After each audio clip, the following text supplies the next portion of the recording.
There's a category of coach business building marketing that's technically not false, but consistently violates ICF Standard 5.2.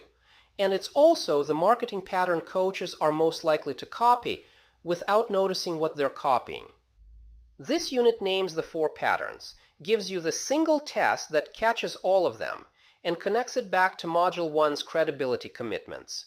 No upsell, no fake scarcity, no mastermind ladder.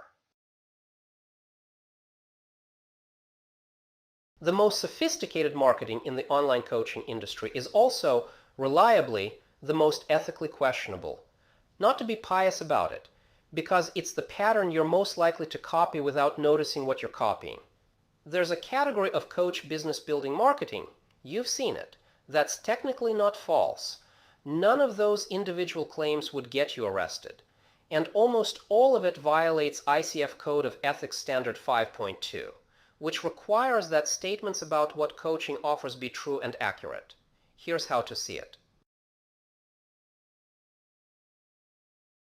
The Governing Standard, ICF Code of Ethics 2025, Standard 5.2, Section 5, Professional Integrity and Accountability. Make verbal and written statements that are true and accurate about what I offer as an ICF professional, what is offered by ICF, the coaching profession, and the potential value of coaching. 4 marketing patterns violate this standard consistently. They are designed to bypass rational decision-making.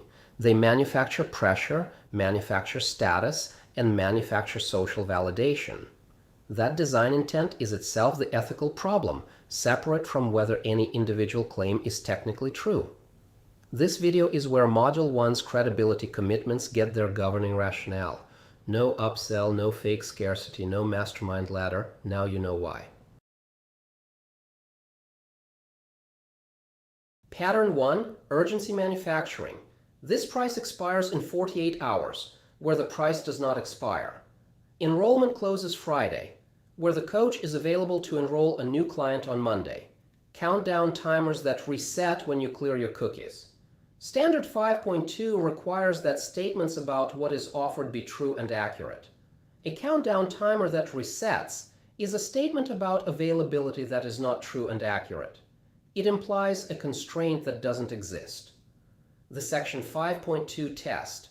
Does this tactic's effectiveness depend on the prospect believing something that isn't accurate or feeling pressure that isn't genuine? Yes. The deadline isn't real. Remove it. Pattern 2, False Scarcity. Only 3 spots left, where there are not 3 spots, or the constraint is artificial. This is the last time I'm offering this at this price, stated repeatedly over multiple years. False scarcity is a social pressure mechanism that exploits fear of missing out. It bypasses the rational evaluation of fit, which is exactly what the discovery conversation from Module 5 was designed to enable. The operator who runs urgency into a prospect who hasn't had a real discovery conversation is not serving the client. They're extracting a decision. Pattern 3, Mastermind Ladder.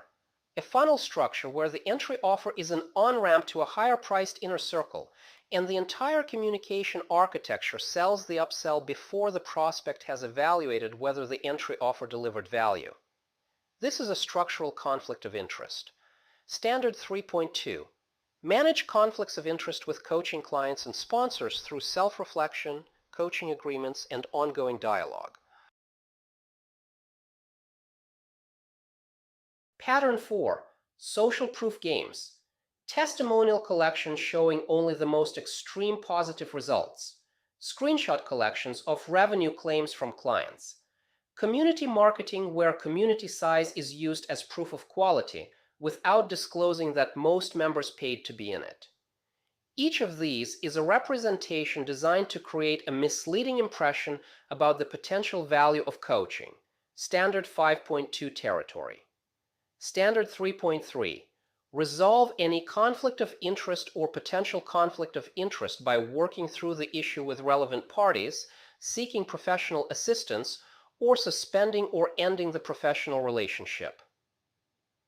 When the mastermind ladder incentive structure can be resolved through dialogue, the obligation is to restructure or decline, not to continue managing the conflict.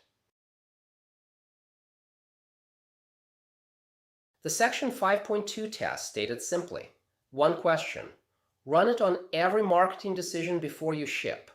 Does this tactic's effectiveness depend on the prospect believing something that isn't accurate or feeling pressure that isn't genuine?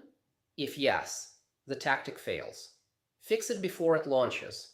This is not a one-time audit. It's a standing practice. The countdown timer, fully scripted. A coach launches a group program. On the sales page, a countdown timer. It says 48 hours until enrollment closes. The coach has used this same page for 3 years. They update the timer manually every few days to reset the urgency. The price has never actually expired. The enrollment has never actually closed. A prospective client signs up under time pressure, decides 6 months in that the program wasn't right for them, and files an ICF Code complaint. The coach's defense, the content was good, is irrelevant. The violation is the countdown timer. Standard 5.2 requires true and accurate statements about what is offered.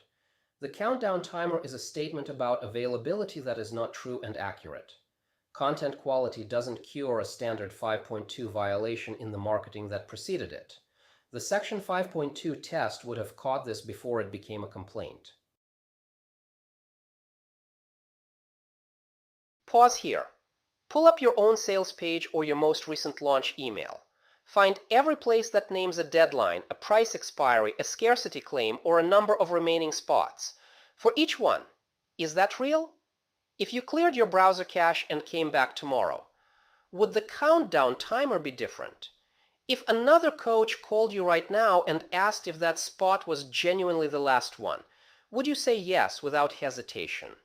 The ones you can't answer yes to, those are where you start the edit. Take 60 seconds.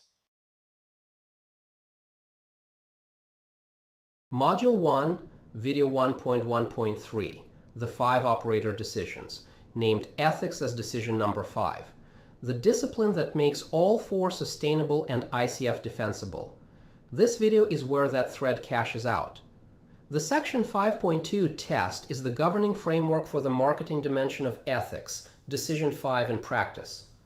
The operator who built a marketing funnel on urgency and false scarcity has to rebuild it eventually, either because a complaint forces it or because the cognitive dissonance becomes unsustainable. The operator who built it clean from the start doesn't have that problem. Coming up next, the marketing layer is what you say before a client relationship starts. The next unit is the harder operational territory.